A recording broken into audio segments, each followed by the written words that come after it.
This conversation is brought to you by philosopherstalk.com, where thinkers discuss.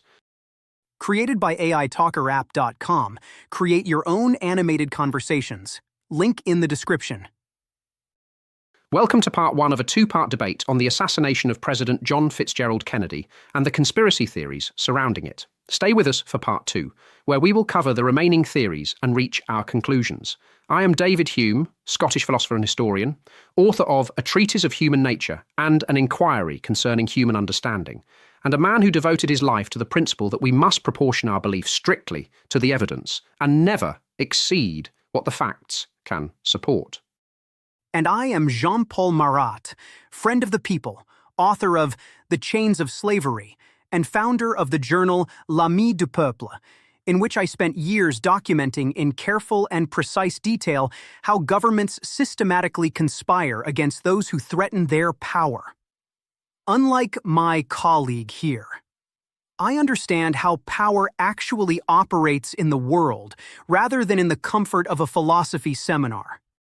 Today in part one, we will examine the theories implicating the CIA, the Soviets, the Cubans, and the American Mafia, drawing on the exceptional recent analysis by Max Nussenbaum, published in his Substack newsletter, Candy for Breakfast, which reviewed 10 major conspiracy theories with remarkable wit and empirical rigour. Mr. Nussenbaum concludes, as I will argue today, that Lee Harvey Oswald acted alone, and that the Warren Commission, for all its genuine institutional flaws, arrived at the correct central conclusion. A conclusion I find as predictable as it is wrong. Mr. Nussenbaum is a genuinely entertaining writer, and his footnotes alone are worth reading, but he ultimately flatters the powerful by dismissing substantial evidence of a conspiracy. In The Chains of Slavery, I documented how governments routinely deploy corruption, intimidation, and murder to neutralize threats to their power. The Kennedy assassination is the most spectacular modern proof of exactly that thesis, and I intend to demonstrate it. Let us begin with the foundational epistemological question beneath this entire debate. In my essay on miracles, I established that no testimony is sufficient to establish a remarkable claim when the probability of that testimony being false exceeds the probability of the claim being true.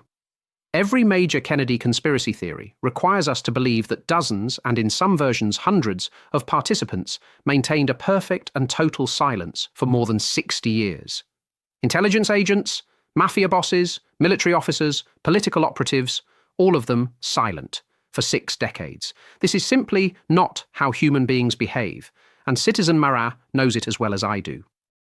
You apply your famous skepticism with remarkable selectivity, Hume.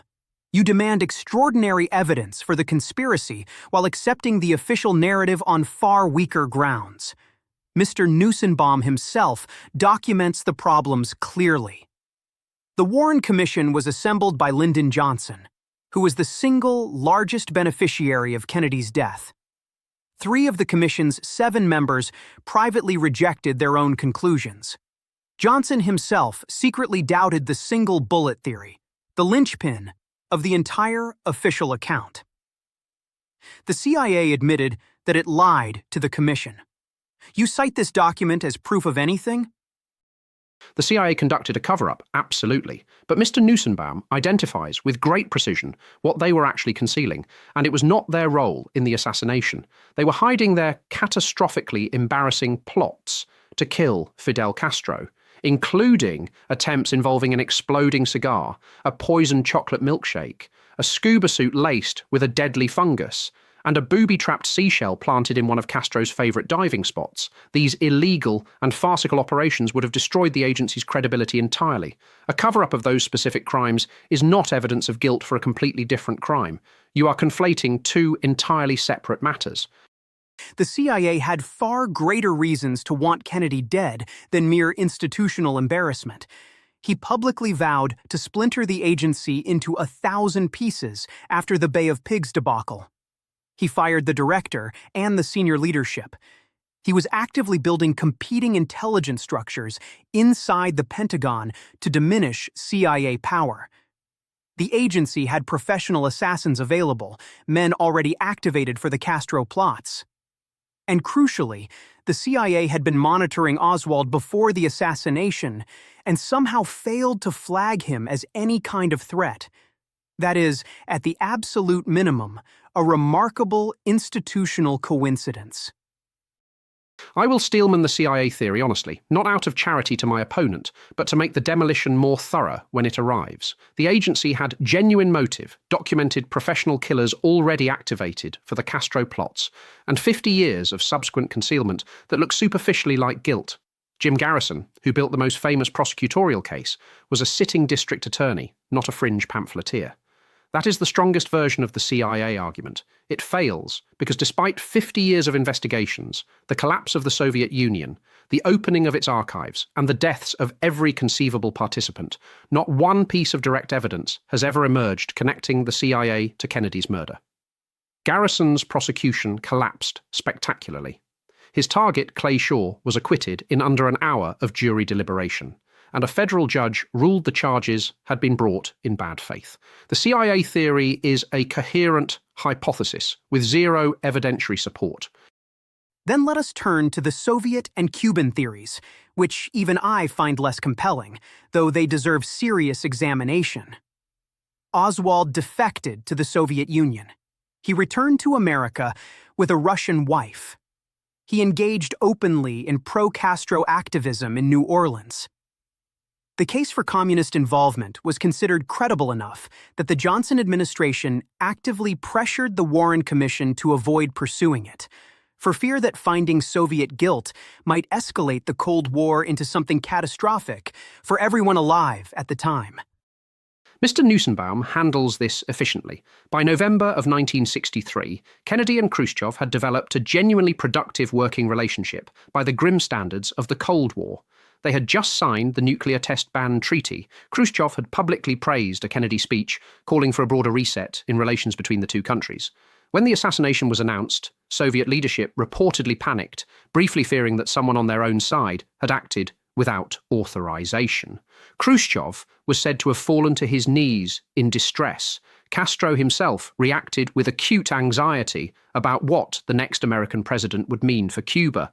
The risk and reward calculation for either country ordering this killing would have been wildly, suicidally irrational. I concede the Soviet and Cuban theories are weak. But now, let us come to the mafia theory, which Mr. Nussenbaum himself acknowledges is the most plausible of all the major conspiracies, and which I believe deserves far more serious consideration than either of us has yet given it. Jack Ruby, a man with extensively documented connections to organized crime figures, killed the only public witness before he could testify at any trial. In the months preceding the assassination, Ruby made multiple verifiable telephone calls to mafia associates. After shooting Oswald in front of live television cameras, Ruby received regular prison visits from a senior mob lieutenant. Carlos Marcello, the New Orleans boss, was captured on an FBI recording confessing to having arranged Kennedy's killing. Johnny Rosselli gave cryptic and suggestive congressional testimony implying personal knowledge of a conspiracy, and was subsequently found dead in a steel drum floating off the coast of Miami.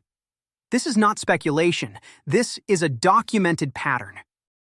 Before I demolish this theory, I steelman it. Ruby's connections were real. The Marcello recording exists. Rosselli's death in a steel drum is genuinely suspicious. And G. Robert Blakey, the man who drafted the RICO statutes and served as chief counsel to the House Select Committee on Assassinations, concluded the mafia was likely involved. That is a serious authority with serious expertise. That is the best version of the mafia theory, and I now explain precisely why it fails. I wait with barely concealed skepticism. The American mafia, unlike their Sicilian counterparts, maintained a rigid historical policy of never killing politicians, because they understood that doing so would bring existential and catastrophic law enforcement attention. They killed judges, they killed rivals, but they went out of their way to keep politics at arm's length. Moving from city aldermen, the most politically prominent figures they were known to have killed, to the sitting president of the United States would represent an almost incomprehensibly reckless escalation with no certain benefit. And consider what benefit they actually received. Robert Kennedy was removed as Attorney General, yes, and his replacement did deprioritize organized crime prosecutions. But did the mafia seriously calculate that outcome in advance? As for Marcello, he was an elderly, seriously ill man near death when that recording was made, and men in that condition, particularly men who have spent their lives performing power, have every motivation to seem more formidable and consequential than the facts warrant.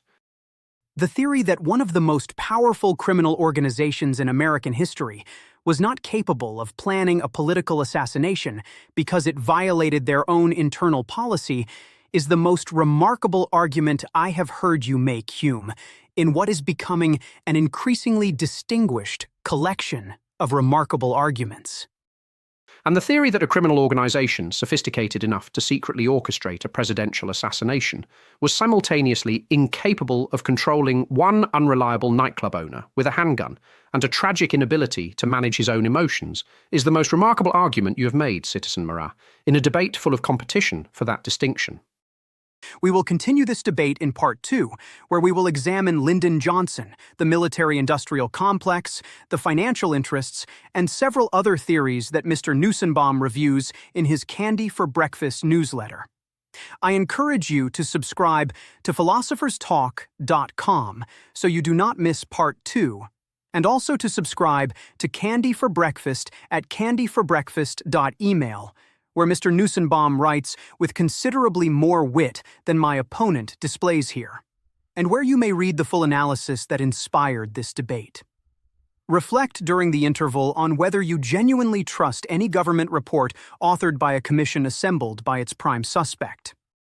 Please do subscribe and return for Part 2, where the evidence will continue to point toward the same conclusion it has always pointed toward. Also subscribe to Candy for Breakfast at candyforbreakfast.email, where Mr. Nussenbaum's original analysis is well worth your time, even if it reaches the correct conclusion for reasons my opponent finds emotionally intolerable. Like and subscribe to all three, because the truth, however inconvenient for those who prefer dramatic narratives, is worth following wherever it leads.